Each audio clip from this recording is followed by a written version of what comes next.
You're watching Grassroots Resistance Collective, Texas grown, people powered, and unapologetically bold. We expose corruption, amplify real candidates, and give voters the truth the system tries to bury. No spin, no sellouts, just resistance. Let's get to work. Good afternoon or good evening, everybody. It's Wednesday, December 12th, 2025. Can you freaking believe it? Um, Welcome, everybody, back. It's been a little bit over a month since I think we've all been together here. Chastity, Jen, how you been? We're going to get to Paul here in a little bit, bro. Real quick, Chastity and Jen, how y'all been? Good. Exhausted. Busy. Same. Yeah. I have a new grandbaby.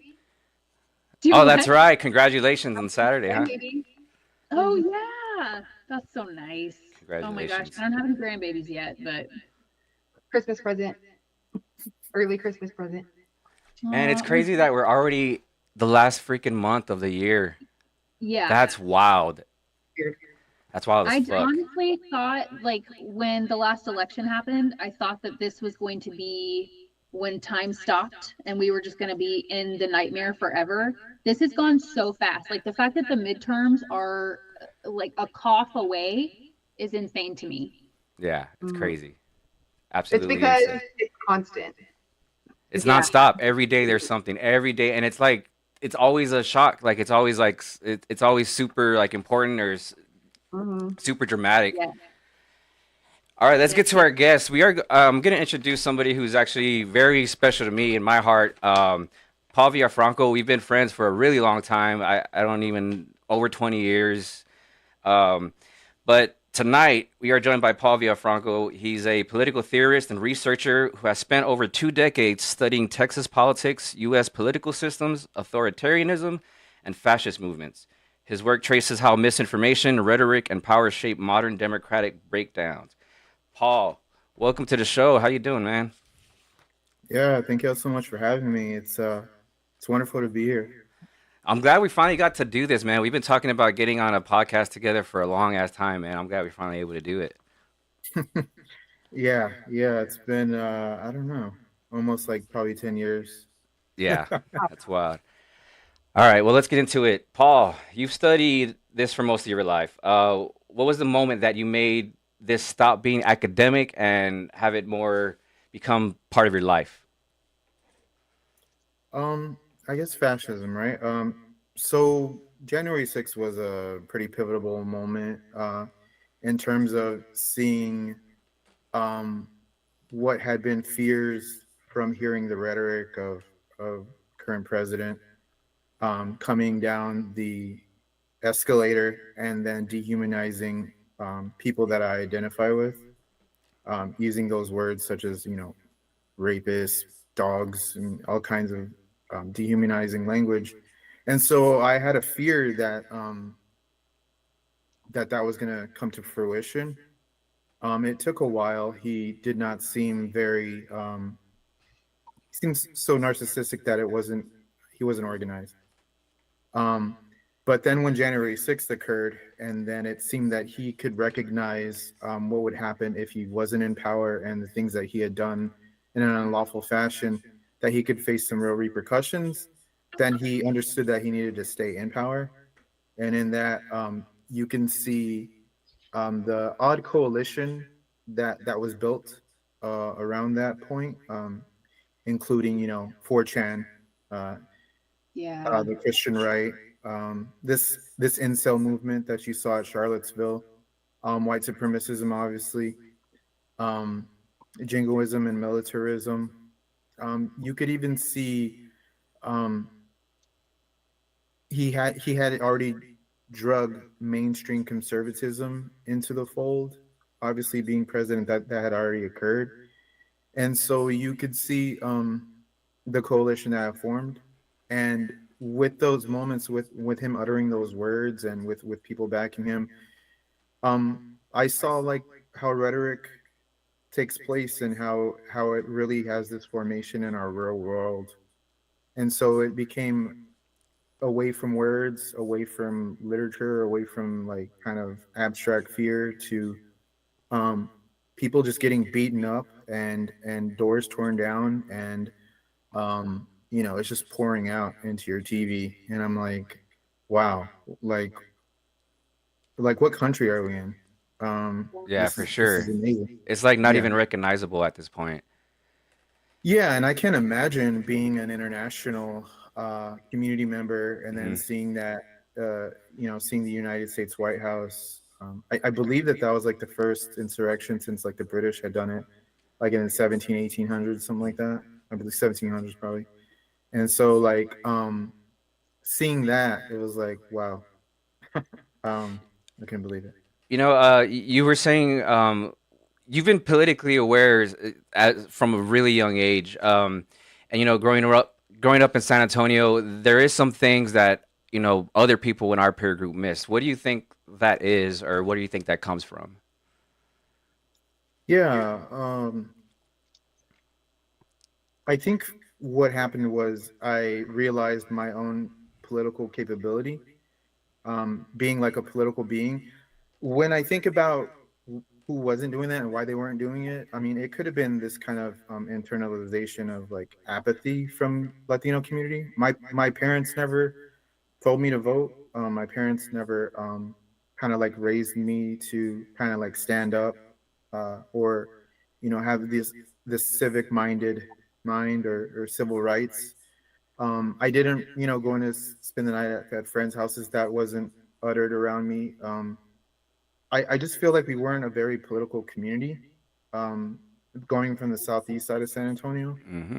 And so I think what others missed was that we had the capability to do so.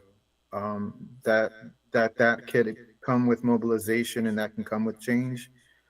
Um, and I think when thinking about it from what kind of brought it about was a very silly but not so silly way.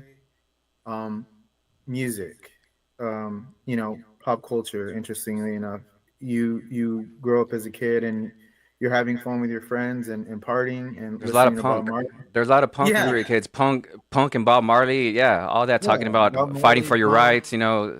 Yeah. Yeah, listening to Wu Tang, you hear Hmm. like they're talking about like the struggles of what community you're from and how you're being disenfranchised. And it kind of sounds silly when I thought about it in the past, but as I study fascism and its movements, that's how you infiltrate communities, whether it's from the left or the right. Um, and on the right, in this modern sense, it's 4chan. You're trying to get to the youth, and then the youth begin to listen to this ideology. They get on YouTube and they see certain things. You could hear it in video games when you're playing it.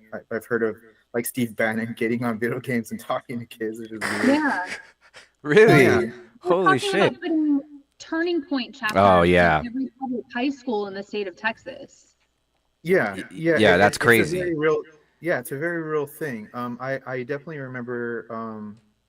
So we didn't have many white community members in our schools when I was younger, Mm. but I do remember some. And I was hanging out with my friend. He happened to be white, and he's listening to punk bands, and they're like white supremacist punk bands, which is it's punk. It's Yeah. It's so it, it's counterintuitive, though. it's underground, but that's what it was. And so you could find it and hear it. Hmm. I mean, I mean, another pop culture. American History X was like the perfect fucking Yes. example of how you can take that type of energy and that young angst or whatever and turn it into something fucking powerful and dangerous. Yeah, Yeah. you wanna anger is a gift is a line, right? Hmm. In a rage song, and you could hear it in like minor threat songs. Your anger is a gift. You could hear that. And so the the the people who are more educated in these ideologies will prey on the youth and then begin to kind of leak into that. In my undergrad, when I was thinking about doing my thesis and I ended up doing a cornerstone, I read Christian Picciolini's book about, so he's a reformed white supremacist. And so he talks about, I think in the beginning, Joan Jett writes like his kind of like little opening That's to his cool. book. And what's interesting is because he used to be in a punk band and he would go around and play music. And like, so again, there it is where there's a study of like how minds are getting infiltrated at a young age. So maybe it isn't so, you know, silly that, you know, I'm listening to the wall talking about education. And you know, I'm beginning to question the education I'm getting, specifically in Texas, because as you just noted, Texas has a history of keeping ideas from young people. Yeah. I For never sure. really thought about that, how music is indoctrination to Yeah. ideology. Because it did. I mean, Mhm. music formed my entire childhood in different stages. You know, even like even if it was country music, that the country music that I listened to as a child was like, you've always got to be tough, you've always got to pick The yourself Dixie up, Chicks and you're Trace gonna have Atkins and like, yeah. you're And gonna that have was to the work hard, protest music and that it's came out okay during for 9/11. like this as a woman. Yes. And then as I was older, like I was very much like a Tupac hip hop kind of person. And then later on in life I was more like rock. And so all of those, like I can associate specific songs with specific parts of my life and the way that I lived my life at that time as well. So yeah, I never thought about that. That's You're Yeah, it's right. crazy. I actually first learned about like fascism and Nazis through punk music, but it was like not the counterpunk. It was the Dead Kennedys and Subhumans and Sex Pistols, Operation Ivy, like all those bands, Bad Brains. Geez, there's so many good like punk Yeah. artists, and then you roll that into reggae, and then it's just all Mhm. like it really is the universal language for sure, man. And I think I agree with you on that also, that for sure music was probably like the most formative, um because not everybody listened to our type of music whenever we were growing up. We were definitely like our own group. Yeah, it was interesting because it was subculture, Yeah, for and sure. so you had like pop culture, right? And I feel like when, you know, we were listening to Wu Tang, you can count, you know, 20 people that are listening to that, but you can count Mhm. 100 listening to like sadly enough, like Puff Daddy and Mace, Yeah. like making songs or you know, basically songs that would say get out and make money, get Yeah, out for and sure. Yeah. be a hustler, Hmm. get out and grind. Like, and so it wasn't really anti-establishment music. It And it was wasn't really really, productive either. yeah, no, it wasn't asking for critical Hmm. thought. Yeah. It wasn't questioning things. It was following. Mhm. Yeah, for sure. So, Um, Um, I wanted to ask. So you said when you were that COVID had shut down during your school, and you were like in the like deep in it for I guess like studying on rhetoric. Um, so you said, or would you say that rhetoric is more powerful than raw facts in political movements, and why, or why not? Hmm. Yeah, I think so. Facts alone seem to beg for human interpretation. And so when you get facts in the hands of a rhetorician, then you could tell the story with it, right? I think numbers are just numbers, and then humans are the ones who put the stories to it. yeah. And so what I saw, whether it was during COVID or during even this current administration or even in the first term, um, you see the use of rhetoric over facts, and even the use of rhetoric while using facts. Like I think Trump is an interesting person in that he will unethically tell the truth, which sounds paradoxical because, like, how could you tell the truth and be unethical? I think he tells the truth for his own aim. So one of the things he said once was, yes, the tax system is broken. I should know. I misuse the tax system. I manipulate, you know, the tax system. And so like he's telling you the truth about how the system is broken, and he's getting people angry, and people, you know, this populist message where it's like, yeah, he's right. Yeah. Yeah, it is Hmm. broken. Yeah. And then he goes in to say, Hmm. I've misused it. So then people have this cognitive dissonance where like, okay, I should vote for the guy who just abused the system and will abuse it when he gets in. But they don't, and they go to the point where it's like, okay, he knows that it's going to be misused and he knows how to fix it, which is, you know, an odd turn. But yeah, in that sense, people need to be understanding when they're thinking about facts, empirical data, information in general. How is this person using it, and how are they using it to persuade me with it? They should be thinking about, the easy little thing we could remember from high school is pathos, ethos, and logos in terms of rhetoric through this kind of Greek understanding. And so they're just basically saying, well, how are they using emotion to take me to where they want to take me, to persuade me? How are they using logical facts? How are they using reason to get me there?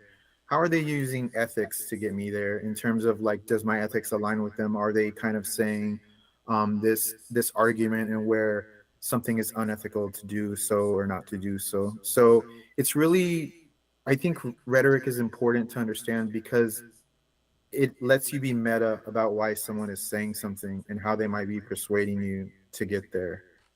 If I we're think not if we're not thinking that way, then we're not evaluating motives, basically. I think one of the issues that we're having right now, especially when it comes to the things that Trump says versus the things that maybe podcasters are saying on the left, where you have these comparisons over rhetoric, is the issue of people actually being able to recognize rhetoric. Yeah. And even being willing to do enough research to determine whether or not what they're consuming is fact or fiction. They don't want to. So I think we have this issue where people are uncurious and they're angry and they're almost willing to be manipulated in order to have validation for their anger, if that makes sense. Yeah, and I can easily see the seedling of that kind of like in the undoing of the fairness doctrine within the Reagan administration. There was they undid the fairness doctrine, and what the fairness doctrine was supposed to say was you have equal time on a national television station for left and right to explain their views, and then it's supposed to suggest this unbiased fashion. Well, then when they did away with that, it didn't take long for something like Fox News and MSNBC to arise, because then you could easily just have left-leaning television and right-leaning television, and kind of have this faux argument on there where you have this silly punching bag of the other ideology that it's kind of inept. And like you can go on a Fox show and there'll be somebody left leaning, and then they put up these silly arguments and everyone beats them down because their Right. arguments are, And you're Yeah. sitting there going, what fights? Like, throw a punch. Here's the fact. Here's the fact. What are you doing? yeah, So, it happens on And MSNBC and CNN too. yes. it's like But and the content that they put out too, it's like it's forced because you have these 24-hour networks, so there's a need and there's a fucking necessity for just keep pushing this So, content, and whether it be dramatic, it's got to sell. So they're they're gonna keep pushing the boundaries on what they could get away with, so they could draw their views and ultimately benefit their bottom line. yeah, real quick, when you mentioned that in terms of sell, right? Like there is there in late stage capitalism, which I feel like we're in, there's been a move. So you see it in network television where it moves. There's no more Walter Cronkite when the news turns off. Now it's 24/7 Hmm. selling of the news, right? So it's 24/7 news streams. And then you have it worse when you get into something like YouTube, which is going to commodify a click and keep you on, and kind of commodify the algorithm in terms of you watch this video, here watch another video, here then watch another one, and then watch another, and next thing you know, you're down a YouTube rabbit hole for like 5 hours, and it went from one extreme to another extreme to another extreme, and that is all for profit as well. So there's this kind of profit motive incentive to kind of cater to your views, cater to your biases, and then keep you connected and keep you like streamlined with that sort of thought that kind of reinforces your own bias and never asks you to question anything. And so you continuously, that's how you have people get radicalized. Yeah. And it's not You're an ab- accident. Yeah. So, just point blank, period. Do you believe that we are currently under an authoritarian or fascist leaning regime? Um, we definitely have massive fascist tendencies. It I think one of the more difficult things to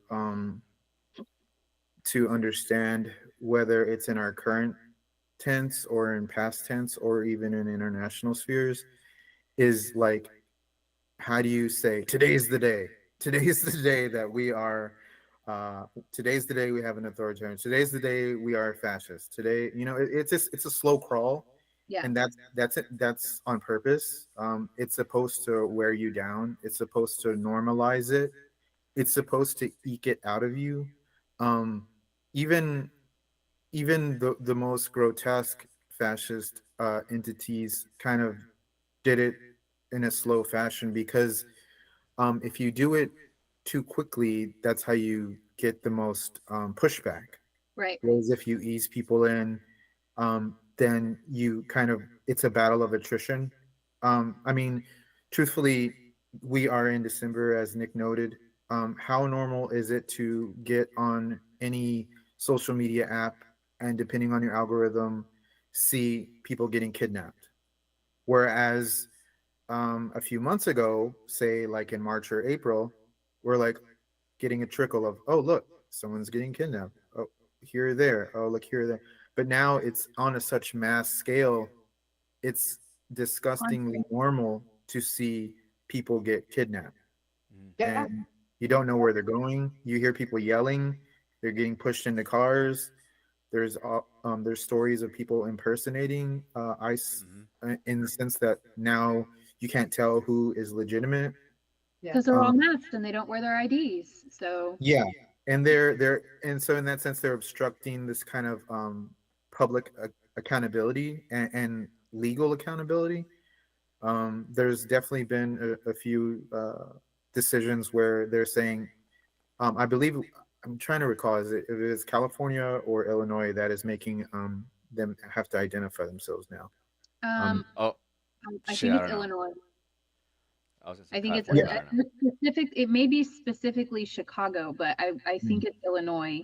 Um, it's I don't understand, In, and I also don't know how to communicate to, like, for instance, family members who are supportive of this mass deportation, how to communicate to them that this isn't what you voted for. What you voted for was for criminals to be removed from the country, which, as Yeah. a progressive, I 100% support. Yes. But what is happening is people are going for their immigration hearings, and before they even get into the courtroom, they're being assaulted and kidnapped by masked, unidentified thugs. And by the way, guys, ICE is an organization that was founded after 9/11.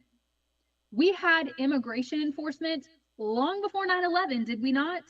So there's BP. not really a purpose for ICE other than to just torture people at this point.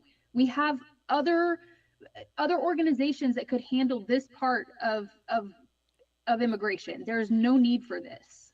But You know, we have y- these two separate sides of desensitization. We have the side that is like super extremist, where they're like, "This is what I wanted," because they've Yes. been Oh my indoctrinated God. algorithm of this is what you want. And then you've got this other side that is like, this is absolutely insane. What is happening here? But we're still all being desensitized to it. And so Yeah. then when we get to the point of like, do we even say anything? We're pitted against each other and puppeteered against each other all of the time, to where you don't know if your next door neighbor is your enemy at this point. And so Yes. we're afraid to even say anything or to stand up or to voice our opinions publicly, even to our friends and our family. I think it's also really tragic that particularly our generation, like, everybody here is between 35 and 45, correct?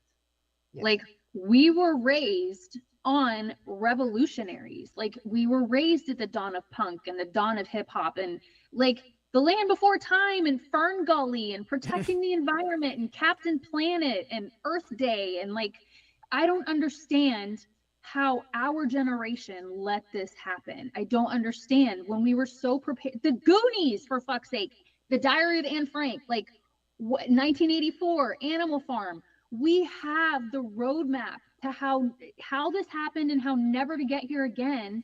And I have friends who will message me about these conversations and be like, what are you talking about? Everything's fine. Like, this is perfectly normal. I voted for this. America should close its borders. We shouldn't be feeding the hungry. We shouldn't be supporting single parents. We shouldn't be implementing universal health care. So what is all of our tax dollars for? You want to Yeah. pay the taxes. You're okay with funding billionaire corporations. What are we paying all these taxes for if not to fund the people? And what we're doing now is not doing that. We're just hurting people. I'm the so mad right now. anti-socialists, the ones that are anti-socialists, are the ones that want socialism. And the Guys, and the our most and the government- most like the most fucking costly type of socialism too, corporate fucking welfare, you Corporate know. Our government is, our president is purchasing shares of private companies. That is socialism. That is socialism. When the government owns the company, that's socialism. Like, wake up. We're the only ones not benefiting. Yeah. We're the only ones not benefiting here. Yeah. It just, like, they're baffled by bullshit, and it makes me so angry to have sat in history class and read the diary of Anne Frank and read these words of this little girl who died for this shit. Our grandfathers fought in these wars not a century ago. This just happened. There are still Holocaust survivors, and the fact that we are here now and that there are people that deny that this shit happened, who are vilifying Antifa. Antifa ended the Nazis. Like, what the fuck is because happening? they think Antifa is an organization. Because They Because just Trump told them. it's because Trump they don't told them. understand what it means.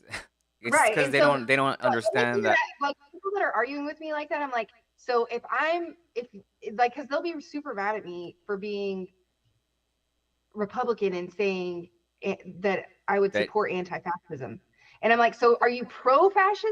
You're Yeah, are either you a or. fascist? Are you a fucking Well, fascist? like, are you saying you were pro-fascism? Like, Ugh. Hitler and Mussolini were fascists. Are you pro-fascism?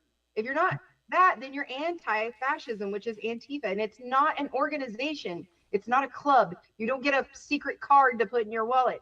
It's just a belief. Decision. It is a Yeah. decision. You decide to be pro. I'm so sorry, you guys. I am so mad right now.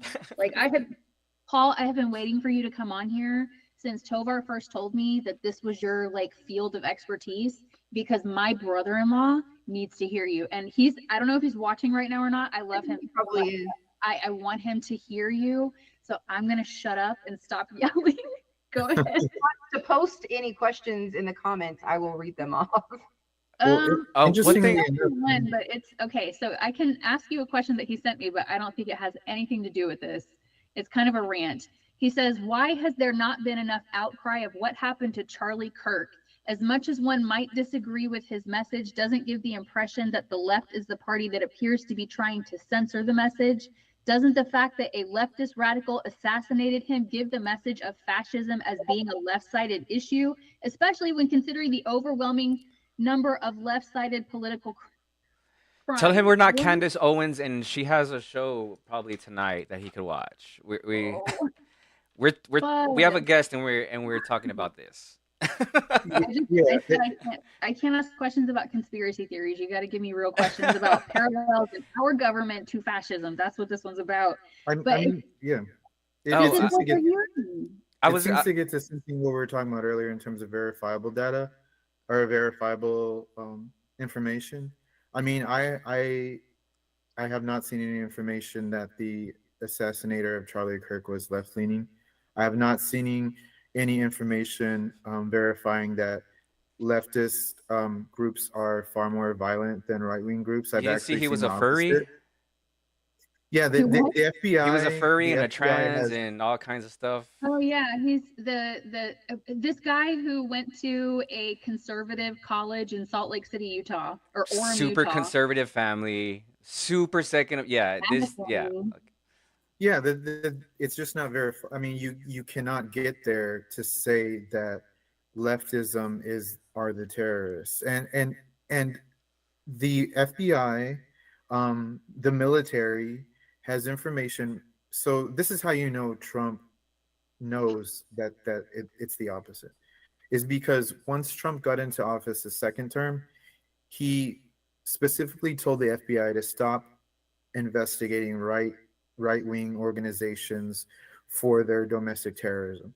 When you went to look at January 6th, you saw like all these white supremacist groups and right wing organizations with their patches on their arms and their Hmm. bandanas on. That wasn't like Black Panthers at January 6th. That was like Oath Keepers and like Yeah, all these. that actually Proud just Boys. happened again this, I think like this week. They had busted a bunch, and the same thing, a bunch of white dudes with masks on their faces in the back of a van. The same exact thing happened this week, Yep. and they're walking through these communities, and nobody's telling them shit. Meanwhile, we have representatives in Texas that go ask Governor Greg Abbott a question, and he gets kicked out just for even being there. He gets kicked out of the building just for even being there. Meanwhile, we have these fucking literal fucking Nazis, these fucking Nazi sympathizers patrolling the fucking streets in U-Haul vans, and the cops pulled them over and let them fucking go. Yeah, Yeah, I mean, even there's been documentation of the permeation of right wing ideologues into military, and so there was investigations there. There's constant investigations into right wing ideologues, and these stories speak to it. When the governor of Michigan was going to get when they found out about the men that were going to kidnap her, they weren't left leaning men. When mm-hmm. the Oregon Capitol building was stormed and men were having guns toting around there, that wasn't left leaning. Also, when um, these white lone gunmen enter black and Jewish churches, those aren't left leaning. Those aren't left leaning men. When you have Charlottesville, or when you have someone get run over by a car in that incident, those aren't left leaning men either. Gabby Gifford. I think that we also got to, we also, I'm going to say this because I say it every episode, and here's my intro. This, the propaganda is so thick that people are still not realizing that most of these things are not left or right. They're Yeah. extremists that were charged by the people from the top. Yep. This is control from the top, and everything that is going on today, everything that we are dealing with. I've had people ask me about the boats, the Venezuelan boats. Oh. Okay. Here's the thing. Doesn't matter what my opinion is on it, and it doesn't matter what your opinion is on it. You can have an opinion, and I honor that opinion. And I have my opinion. It just is an opinion. But the reality here is that you're not necessarily worried about those Venezuelan boats. You're worried about the fact that you can't pay your rent. You're worried about the fact that you are not going to be able to put food on your table if you lose your job tomorrow. You're worried about all of these other things, but the politics and these politicians and the people from the top that are feeding you this crap make you believe that those are the talking points that bother you the most. They are not what bother you the most. What bothers you the most is the life that you're living, but you don't want to acknowledge that, because if you acknowledge that you're stuck at the bottom, then you can't possibly have voted for Donald Trump and still be a MAGA Republican, right? Through Yeah. history, that's what happens. Is the demagogue does not offer substantial change in life. What they offer is like a A politics of promise. like, well, they offer a politics of sadism, Yeah. because what happens is um, you can put the laugh emoji when you see someone get deported, or when you see a mother get shoved in a courthouse. And yeah, that doesn't put food on that doesn't make your eggs cheaper, and it doesn't make your house um, more affordable. But it says like, that ain't me. And good, we're getting the immigrants out, and that's what I voted for. So you do hear that rhetoric in terms of like, I don't get what I want, but I get the cruelty, and I get to Yeah. laugh at it. And Mm, so yeah. whether that is in Nazi Germany when people are throwing bricks through Jewish-owned stores or writing, slurs on their windows, or you see it here when mothers are being ripped from their children, or fathers are being tackled on the street, or people are just getting punched in the face and slammed and having knees on their necks. I mean, I believe I sent you a link in my notes about Ann Coulter saying, "I don't care that he isn't." I think she said this. This is a paraphrase though. This is one of the most corrupt administrations I've ever seen, but I don't care because they're deporting illegals and kind of beating them up, right? So that she's already suggesting in her own mind that I will acknowledge this is a very corrupt administration. I will acknowledge they're not ideologically um, aligned with republicanism the way I've thought about it in the past, but they're certainly cruel enough to people of color that I'm completely cool with whatever they do after that. And so that isn't her representing the totality of the Republican Party, but there's certainly a fair amount of MAGA Republicans who don't mind not having things affordable when they can see the cruelty occur over and over again. And that's an odd thing to acknowledge, but it happens in past fascist regimes, and it's currently happening in this one. Do you think it's going to have any major impact, that it's going to break through in any way, that characters like MTG are starting to break off, and you're starting to get pushback from some of these podcast bros, and people like what's his name, Tovar, the crazy guy from Austin, Alex Jones? Yes, even he's like, I'm My 10 minutes guy. away supporting Trump. Like, do you think that's going to eventually break through? And do you think that these people that are so committed to this belief system at this point, that once he is out of power, that there's any hope for them? Yeah, I think there's like a cost benefit analysis, like that's kind of like subconsciously going on, which is to say, how much cruelty could I put up with and kind of root for when I can't eat, or when I can't pay my bills, or when I don't have a house? Like, because like you can't be on the streets watching someone get Yeah, kidnapped, and that's it's yeah, gotta be fucking exhausting, man, to just like carry that fucking fucked up mindset. yeah. So It's you the got to, I whole mean, it's you got to weigh with pragmatism. Like, so like what I feel like why these people are turning on him is because they're like, okay, you've been cruel, you're falling asleep during press conferences, you say illogical things, and you're destroying the White House and having rubble and want to have a fight in the front yard. It's just really insane. But like, when are we going to actually help people? Or I read Marjorie Taylor Greene's statements. She seems to care about family values and about her constituents, and about, I believe she's um, sincere about her own ideology, although she's said Yeah, some pretty, I don't know, hyper illogical and emotion. conspiratorial things that are just really illogical. But I think she does really believe in families. She does really believe that she wants her constituents in Georgia to like be able to eat and afford their house, and to like pay taxes and keep their homes and things of that nature. So you do really have these members on the right being like, okay, well, let's for real do something for real though. Like, you know, I think that, I was talking earlier about coalitions that Trump has had, and that's the infighting that's occurring. Is I remember Nick and I were talking about the election coming up, Harris and Trump, and we read enough articles that were like, Trump can only appease one, or Trump can only appease like a kind of portion of his coalition, because you can't appease all of it, because you can appease rural, economically disenfranchised community people, and you can't also appease Elon Musk and Mark Zuckerberg and the owner of Paramount and Peter Thiel. Like you cannot do both. There's corporatists, and there's people who are in rural communities, people who are in urban communities. Um, the men who moved over because they don't have any kind of job security.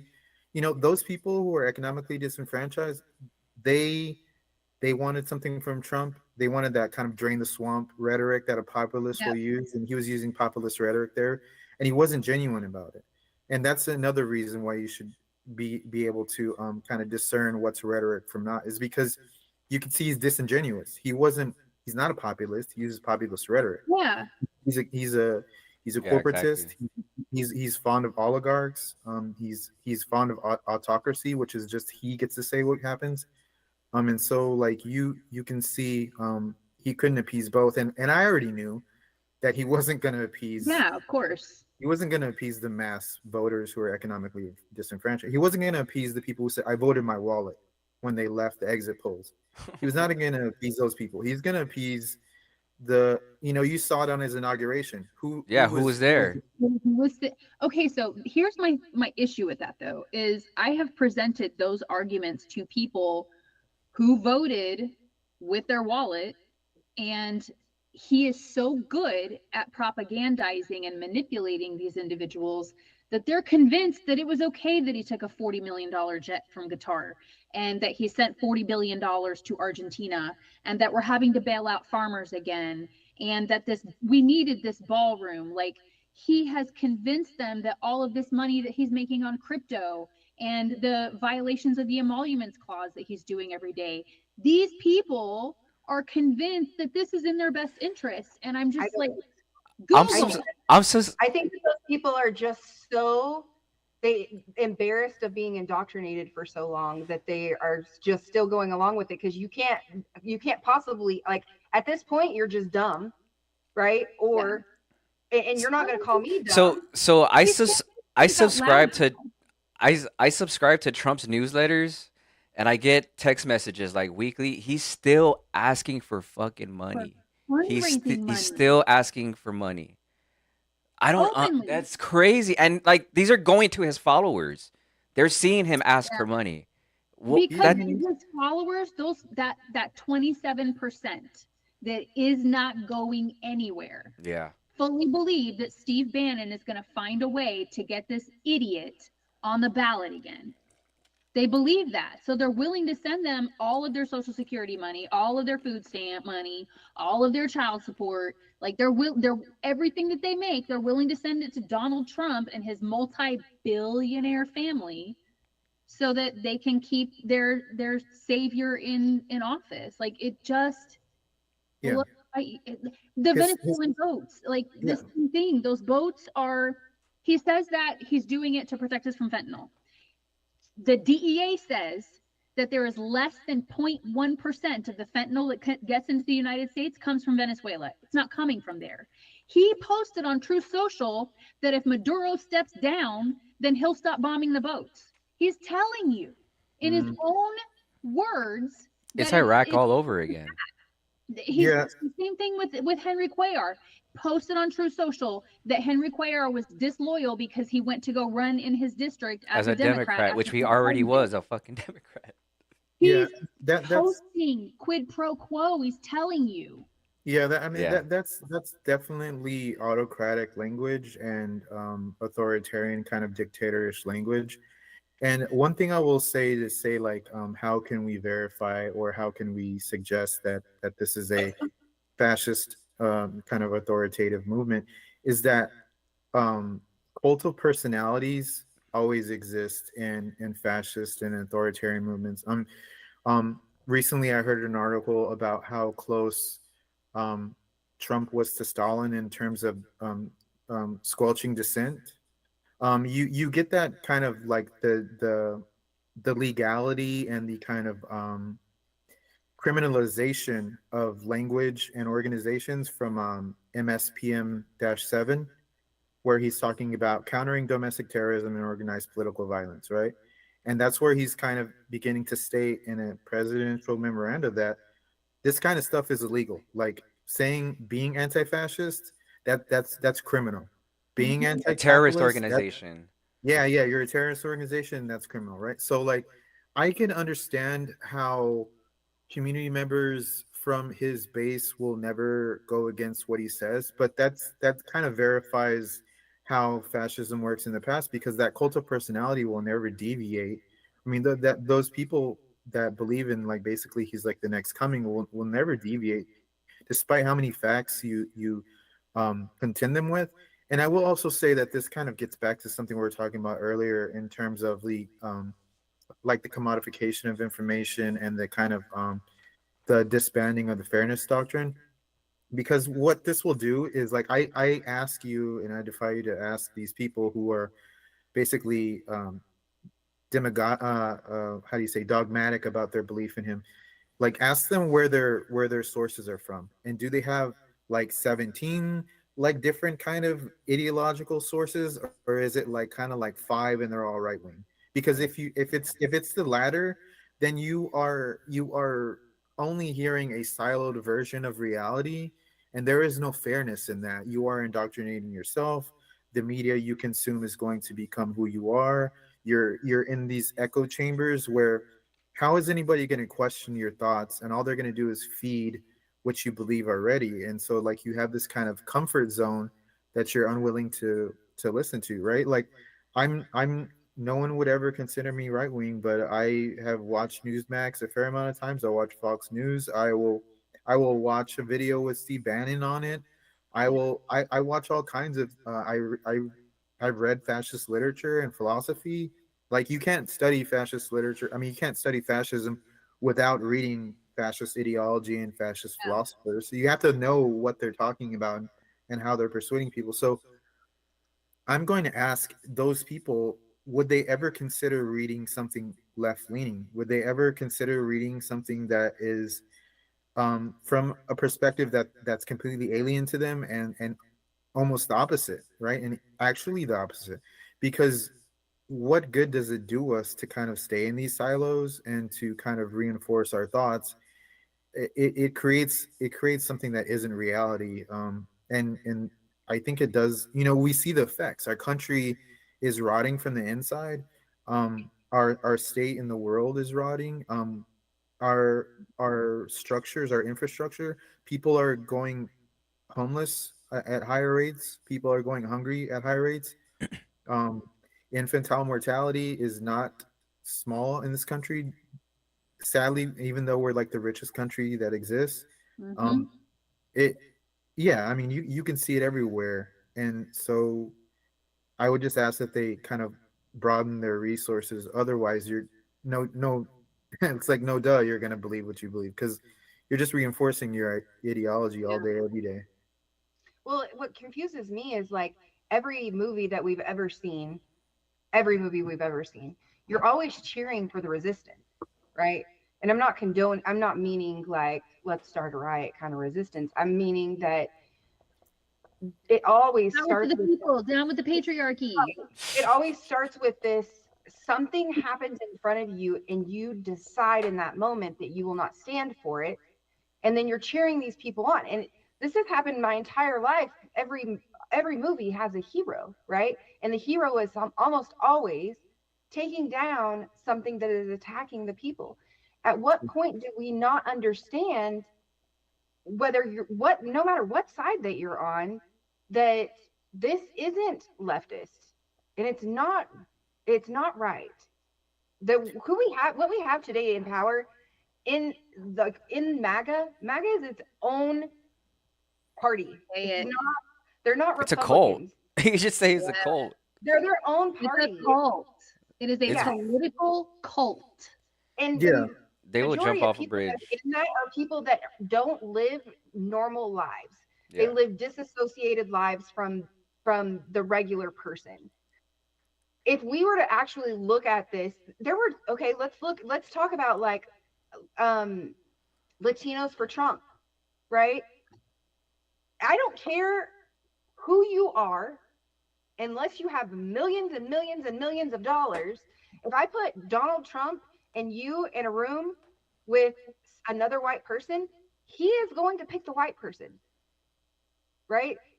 Always. He will always pick the right person. And it doesn't matter that you voted for him. The Somalians that voted for him, Mm. he will attack them. Hmm.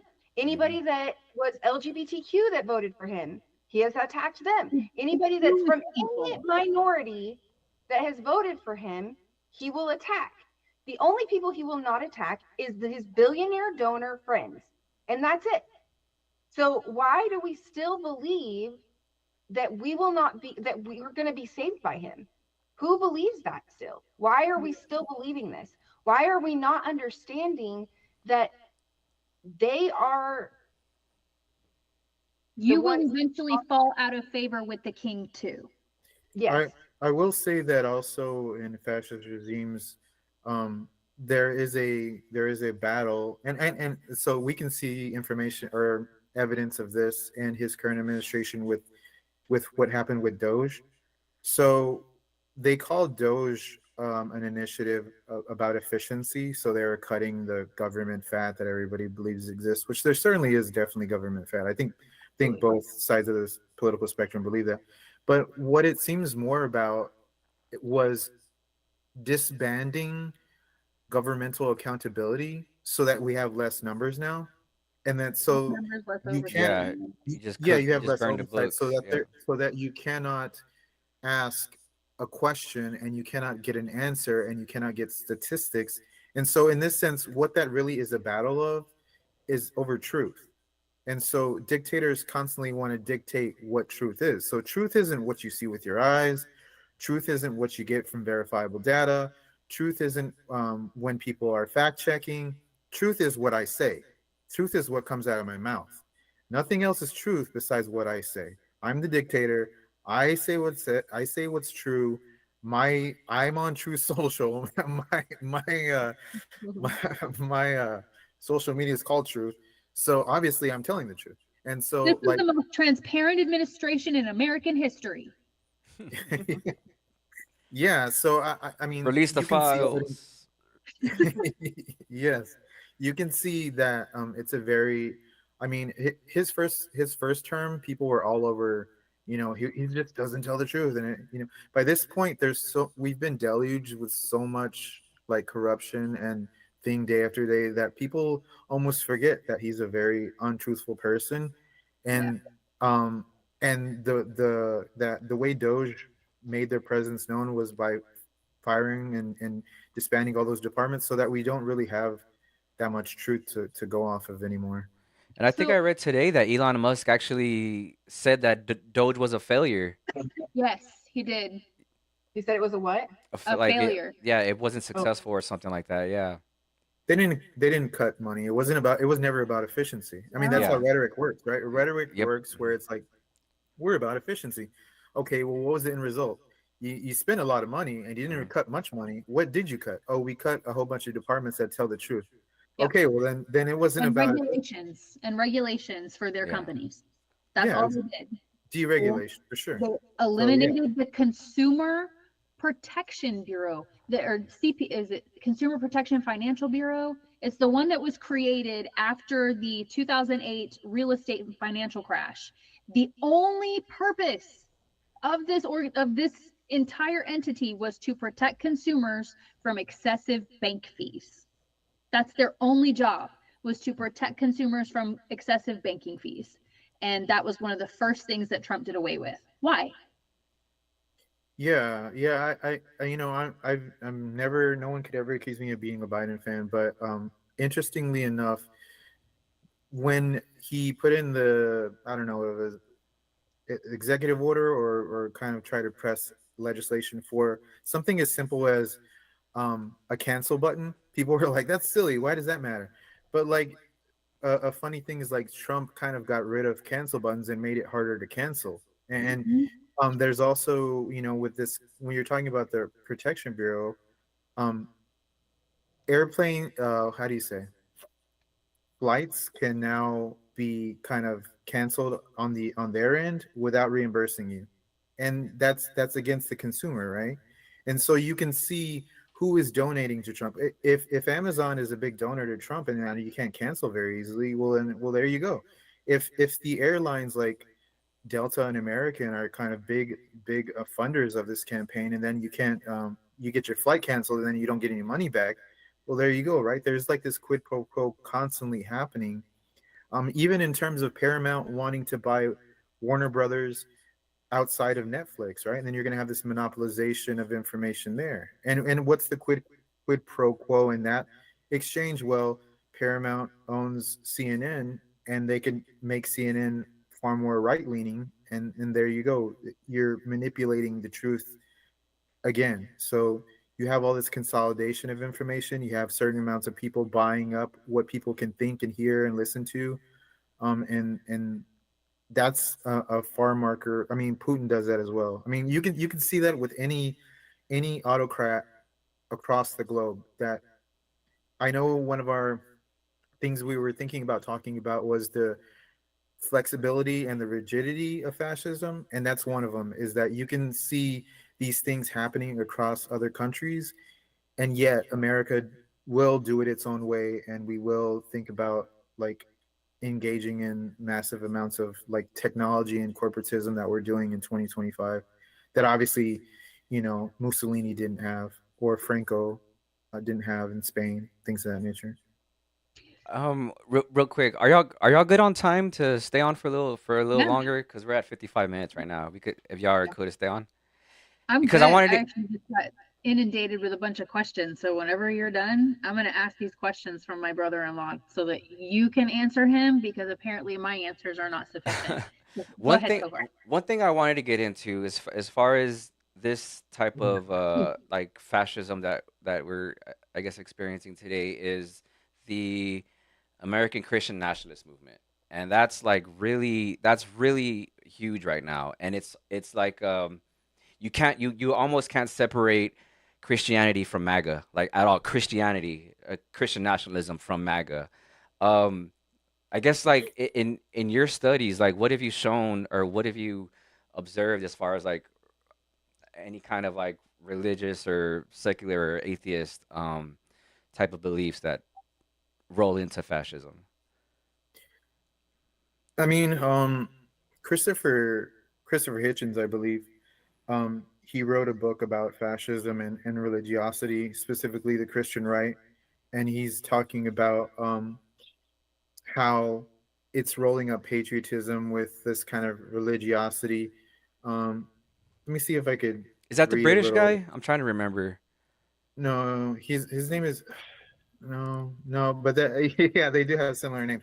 So I'll just read a little like small snippet of what he said he defines fascism as a mass movement present in contemporary American Christian right. It features a belief in magic over empirical truth, leadership adoration, and a strident call for moral and physical superiority, a yearning for apocalyptic violence, intolerance and subversion of democratic institutions, exploitation of despair and fury, a mythic imagined past, and the merging of state and business leadership with belligerent nationalism.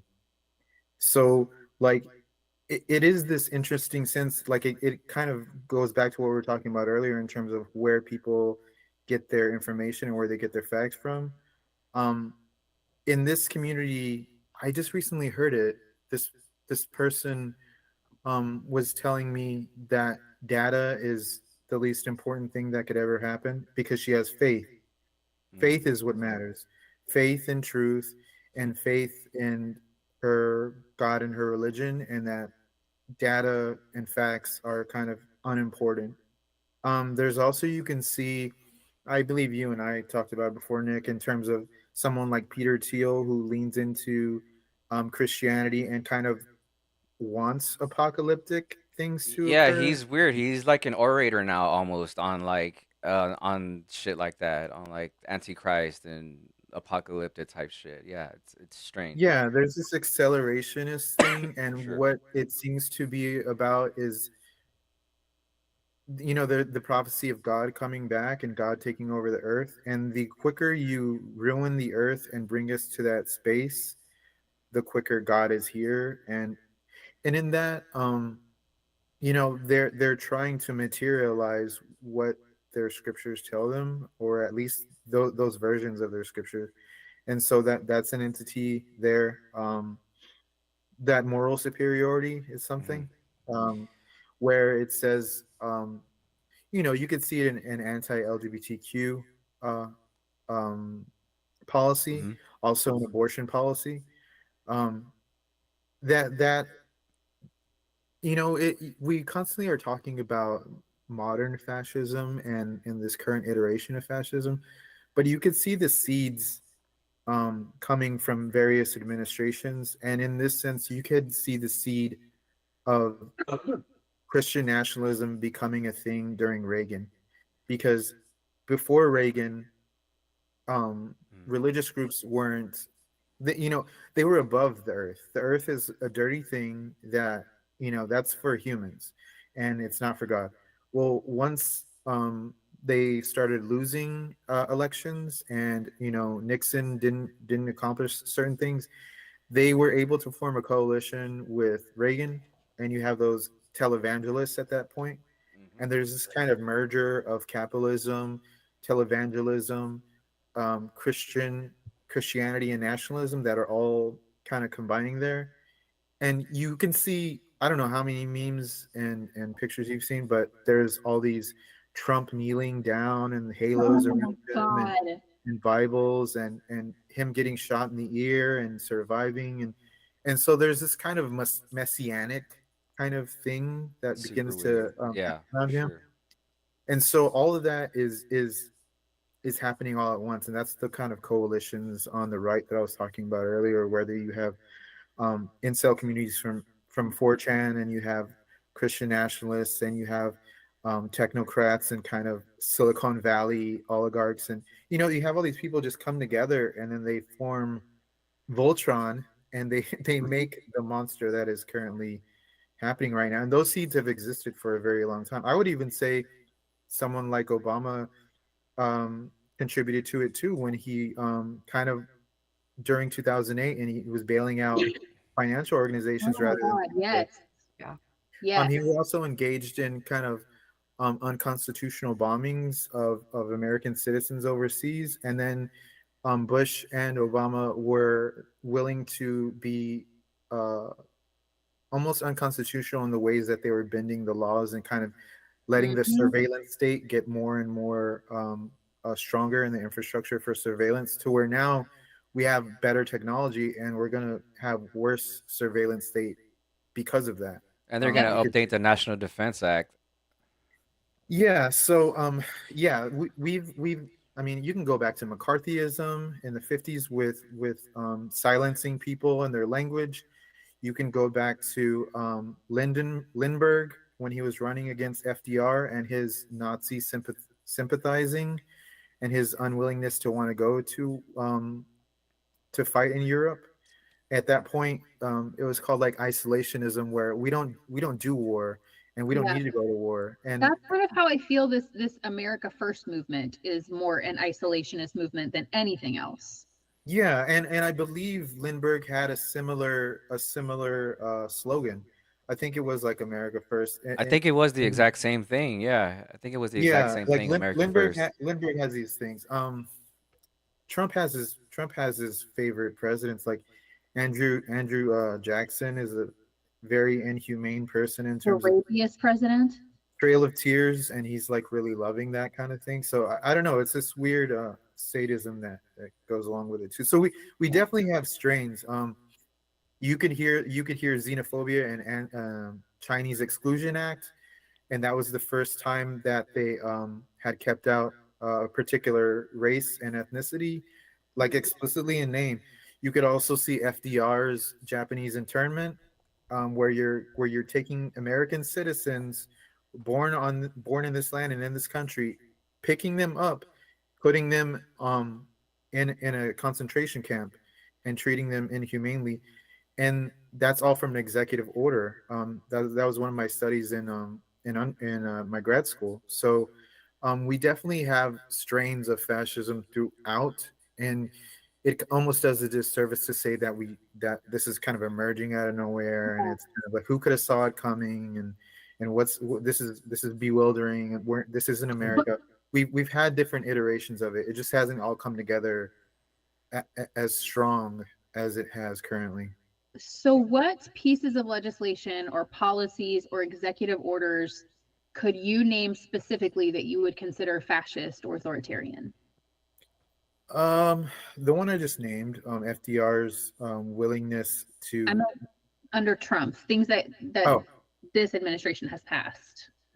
um, Yes, I agree with you. yeah, I think that the NSPM-7 is one of the more egregious. Can you explain that? Um, yeah. So the title that I'm looking at, and this is on WhiteHouse.gov, is called "Countering Domestic Terrorism and Organized Political Violence," and that is the one where um, it says National Security Presidential Memorandum, and so it's about basically calling anti-fascist terrorists and kind of silencing that language and kind of criminalizing dissent, not kind of criminalizing dissent, criminalizing dissent, right? And then Mm. so you can see from leaked information that Pam Bondi is formalizing groups to comb through people's information to find extremist groups. And what that's going to do is say, oh, you have something negative to say about Trump? That's bad. That you can't be doing that. You have something negative to say about America? Well, obviously the whole point of America is to be able to have free speech and have dissent. And when you're criminalizing dissent, that's pretty fascist. Hmm. We've already had court decisions that say, yeah, you can burn the flag. You don't have to agree with burning the flag, but you can burn the flag. And Right. so when you have this criminalization of dissent, um, to me that's massively fascist. Not only is it criminal, it's not saying like, hey, you're a felon. It's saying you're a domestic terrorist. Like Right. you are basically um you're going to bomb the Twin Towers with Yeah. fertilizer in your van kind of thing. Like Yeah. so that's massively fascist to criminalize dissent in that fashion. Yeah. So do you think that he has managed to increase the size of his government enough to be able to facilitate what he's trying to do? I see massive military budgetary spending. And I see another fascist thing he's doing is misappropriating funds. So when Congress is already stating like, "Oh, we have money for this and we have money for that," and then he doesn't release it, and then he bullies Congress into adopting his big beautiful bill. Um, what that is doing is you can see that he has ramped up spending into ICE by exponential percentages, and in that sense, so in the history from what I see, you get a whole bunch of, I don't know, and I don't mean to be disparaging, but because of how they're vetting these ICE members, they're not vetting them. They're Hmm. saying, are you young? Are you uneducated? Are you angry? Do you want to get paid a lot of money to beat people up? Well, we have a job for you. And so that is similar to anything I can see in a Nazi government. And so, in that sense, when you see that sort of ramping up of spending and you see that kind of practice in terms of who you're hiring and who you're vetting, then you just begin to notice they are upping the amount of money, attention, and people to something that is going to become very violent. I've also seen the upping of money towards bounty hunters. Yeah. Um, yeah, so I believe most recently a number I saw was 901 billion towards the military spending. Um, and so when you see hypermilitarization, you see the rampant uptick in spending for ICE, and then you see rampant uptick in kind of privatized, almost mercenary esque bounty hunters. And Hmm. this is all for violence. This is not Yeah. for food. This is not for housing. Um, this is not for social services. This is for violence. And in fascist states, I mean, you already see the deployment to places that aren't even violent, like Portland. He sees a story on Fox News that, oh, look at all the riots, and it's like 5 years ago, and then he sends people there. I mean, sending military to a domestic space and then having them occupy it, I really don't know how else to Yeah. explain that that isn't fascist. I mean, that is. I mean, Yep. using military, using police states, that the word exists for a reason because you have a police state. Yeah. I don't I understand why we aren't all more upset And let me just get this out of the way right now. I don't love Jimmy Kimmel. I think he's okay. He's a nice guy. I'm sure he's lovely. But I don't understand why people were not more up in arms over the video Yeah. of Yeah. Trump's Hmm. communications secretary saying we can do this the easy way or the hard way. Yeah. I don't understand why people aren't more upset about Trump going on Truth Social, sending a text that was supposed to go to Pam Bondi to the world saying you need to prosecute A, B, C, and D. If that is not authoritarian, I don't know what is. And I don't understand how we can do all of these mental gymnastics to justify this, but we call Biden censorial for asking Meta to not post propaganda about COVID that was getting people killed. That is censorial, but this is not. Yeah, it is a weird cognitive dissonance that's happening on the right. I definitely recall, you know, um, community members from many areas. They were always like, I would get memes and stuff like, what happens when Obama does martial law? Like very conspiratorial, right? Hmm. And I'm like, yeah, I know, right? Scary, but it's not going to happen because it's just not. And so you have very much the closest thing to martial law in Chicago, in Portland, in DC, where if you go out on the street, you will see like a tank or an armed car or military holding military grade guns Yeah. in your city. And I don't know how that isn't basically martial law. Like I don't know. I mean, like Yeah, that's I mean that's what I was gonna say because I mean that's it. Like ever since 2012, I always talk about the National Defense Authorization Act that was passed in 2012, and that gave the government the authorization to detain any U.S. citizen without any kind of warrant, just a baseless detention for an unspecified amount of time, and that was in 2012. And I'm pretty sure that's why you were getting all that rhetoric about Obama. Um, but now we have now we actually have it. Like it's happening. They're like picking up people in the streets. They're going into their workplaces. They're snatching them out of their cars, and they're kidnapping. They're rolling through. They got tanks and tear gas and all kinds of these less than lethal weaponry and stuff like that. It's I don't know how, because earlier when Jen asked, she asked you if we're living in a fascist regime right now, and it's hard to answer that question. But I feel like for me, it's like once military starts getting involved, it's like we're like not even. It's like how fascist are we? Is Yeah. like is kind of where I'm at now. And you also talked about ICE. So I just wanted to pull this number up. So ICE, the big beautiful bill gave ICE uh $75 billion to ICE. The United States Marine Corps gets $57 million. The United States now has $1 trillion military budget. That's a lot of money. Really normal, right? And that That's much fine, right? money, almost 15, what is it, $15 billion more going to ICE? yeah, That's and that's compare that to wild. what they got previously. So that's what I meant by the exponential. It's like and they really don't serve any other purpose than kind of this kind To of snatch violence. people up. That's Yeah, their sole purpose. Snatch people up.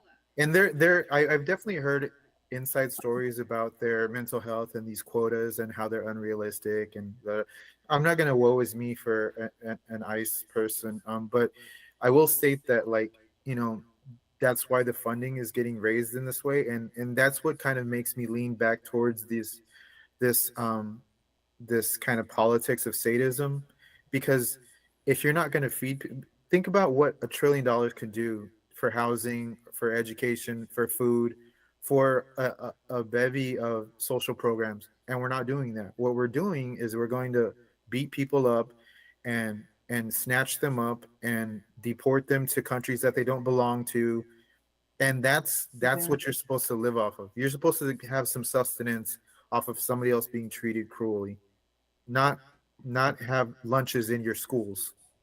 Yeah. I don't want we this is like a super deep episode, and I think we could go on forever and ever. But I don't want to end this in a negative light. Sure. So will you tell us about the 3.5% rule and why nonviolent resistance outperforms violent resistance? And then, like, what does that look like in Texas? What could that look like in Texas? Yeah. So I just want to kind of kind of summarize what it is. So the three-fifth kind of theory is like it's a concept that states, it's a political science theory that states that when 3.5 of the population of a country protests nonviolently against an authoritarian government, the government is likely to fall from power. So I feel like this works rhetorically in a sense of like, look at how unpopular we are. Look how scary this is. Look how many people don't believe it. Right. And so, like, we were talking earlier about 27% being MAGA. Well, um, I did the numbers for the United States. That would be like around 11 to 12 million people in the U.S. And obviously, you would hope that that would happen across multiple states, and then that would get larger and larger, and the groundswell would be too much. And so the nonviolence, why it's appealing, um, is that it has larger numbers of participation, and that it asks less from people. You're not asking someone to pick up arms. You're not asking someone to be combative. It has fewer physical requirements, and the it's like, I feel like it's rhetorical in a sense that, say someone in the center looks at this and they say, well, look at that group, they're violent, and look at that group, they're violent. I can't even tell. and Yeah. and so, like, you see this, I feel like you see this with community members who are looking at the Israel and Gaza and Palestine, where some people will justify Israeli violence because of Palestinian violence, and someone will say that person threw a rock Hmm. at an Israeli soldier, so that soldier has the right to shoot that person. Yeah. So there's this rhetoric of like, you need this pure victimhood, which is pretty wild. But I think that factors in, though, as illogical that it might be. You as a nonviolent movement have a rhetorical uphand when you move in and people see you getting violent. You mentioned, Chastity, that people often go for the underdog and the oppressed. I mean, that's why when I would say white centrists in the 60s saw black communities getting hosed and dogs sicked on them. That's a rhetorical thing that's happening there, because it paints, it shows them cruelty, and it shows them like that we don't want to be engaged with that. Yeah. So Which is why they're removing it from our history books, guys, because if you can't see it, then you can't know that we were awful and you can't learn the lesson. yeah, so I mean, it's a rhetorical thing. Nonviolence, to me, that's its main effect, is that, you see the numbers, you see the growth, you see the power, you see the movement, and then you also see that it's kind of happening in a peaceful manner, and that lends itself to, like, why wouldn't I join that? Yeah. And you could also see on another hand, why many uh authoritarian regimes like to paint themselves as victims, because that's an easier rhetorical space to be from. It's easier to be like, look, we're victims, so we have to punch out, because then we're just gonna what are you gonna expect us to lay down and just take it? So So they play the victim, and then they punch down, and it's always a constant rhetorical movement of like, who's the victim, who's the real victim here. And so you could see that. so it's the most powerful narcissist. Yeah. God, Um, so we do something at the end of every episode where we ask you a question that was left for you by the previous guest, but none of us actually knew what that question was or could have the time to go find it. So this is your question. What gives you real hope right now? Not abstract hope, but like something that's real, tangible hope. And then after you answer that, will you leave a question for the next guest? Wow, wow, super hard. Um, Or you're an intense guest. You have to have an intense question. um, so okay, I got blown away by the point that I have to leave a question, but the what gives me hope is the thing, right? Okay. Mhm. So what gives me hope? I mean, you all today, I'm very appreciative of you all allowing me to share this space with y'all and have this kind of conversation. I think, silence breeds that apathy, and in us speaking these words, it allows kind of justice to kind of be said and known and getting out to the people. So I think y'all are doing an amazing thing, and I very much commend y'all. People on the ground also, my community members here. I don't think we've mentioned it on the show yet, but I'm in Toledo, Ohio, currently, and people on the ground I see doing kind acts and being leaders. Um, and they really inspire me to show me ways in which we can do it. That compassion exists. Um, that that our face to face, our mouth, our words, our bodies, our intentions, they have effects. I feel like human behavior is very how do you say it it's it's not pathological, it's the reverse, so it's contagious. That's what I'll say. It's a contagion. That's what I Yeah. mean. So when you see someone else doing it, it becomes contagious, right? And so when I see that uplifting behavior, and I see people coming together, I see people giving clothes and all sorts of things, stepping up, donating to food banks, going to food banks, giving clothes.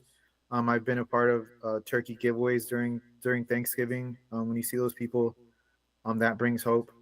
And I will also say, sounds funny though, that I give myself hope, which is funny to say, but I want to thank I me. know like I know like once I feel defeated, like who else will I lean on? You know what I mean? And so it's really part about Nick knows this. I write fiction on the side, and I use that art as an outlet for my activism. Um, I use my daily work. I'm lucky enough to have a job that allows me to give to the community in ways that feed my spirit and soul. Um, I will always be willing to have this conversation with whoever wants to have it, and kind of talk about this together. And so I want to spread it to people in terms of like what we can do together, the power we have. And so I guess those three things get me going is, people on the ground, you all, myself, we all need to, do it together, and see each other do it and speak it out loud and speak it into existence, and know that other countries and other people have faced this before, Yeah. and they've gotten out of it. It definitely takes action, coordination. It takes media. It takes political movements. So it takes the streets, and it takes legislation, and it takes all sorts and forms of fashion. So I'm always willing to get with other advocates and get down and get up. What's your Hey, that's question? pretty good. Oh, the question. Okay, dang, that's a hard one. It can be anything. It can be funny. It can Anything about be anything. serious, political, religious, food based, whatever. Anything you want. Wow. Okay, maybe I'll go simple and hard at the same time. So, like, what feeds your soul? Ask that Ooh. first. Okay, cool. Jen, are you writing that down? Because every single time somebody has a question, it She's looks gonna like throw you're that writing it paper down. away. I'll ask you the next week, and then you're like, I don't know what it is. I have it. I'm going to take a picture of it and text it into the group right now. All right. Paul, Tell them thank you they so can't say much. chicken soup. Don't say chicken soup for the soul. Don't go there. Chicken soup band. That's the first band answer we've had. Okay, so band answer chicken soup. Got it. Damn. We would Chicken love soup. to have you come back. Like Yeah. shit's just gonna get crazier. We're gonna need somebody to tell us like what we actually need to panic over and what we don't. Because I have to tell you that we've been talking for an hour and a half, and there's actually things that I was a lot more panicked about, but after talking about them with you, I am finding myself a lot more calmed down. But I appreciate Damn, I'm that. more I panicked. mean, you're somebody that has this much knowledge and has and like is dealing with today's society. Like I really expected you to be a little bit more high strung. So Oh, chill. I am. You got to read him in text. He's more intense in text. I had I had more hair. I had more hair than this. Like you So, got nitrous being pumped into the room. You're so chill. All right. yeah. Maybe I should text y'all what I'll just send you the screenshots. Oh my Yeah. gosh, we're gonna have to make you like a regular contributor. Right. Oh, what Alright. the hell is it? Chastity and know, Jen, I will see y'all. I will see y'all later. Paul, man, thank you so much for coming on. I wanted to say, get on the record, to let you know how proud of you I am, and to see what you've done, because it's not. There's not a lot of us from the southeast side of San Antonio who like are involved in this type of things, and I agree with you as far as hope. You know, seeing people like you, and you know, seeing people like you will only encourage people like me to like keep going out there and doing shit. So, you know, thank us. I want to thank us. Yeah, I'm very thankful to you. All right, everybody. Well, we'll see y'all hopefully next week. I'm not too sure who we got, but we'll see y'all next time. Peace.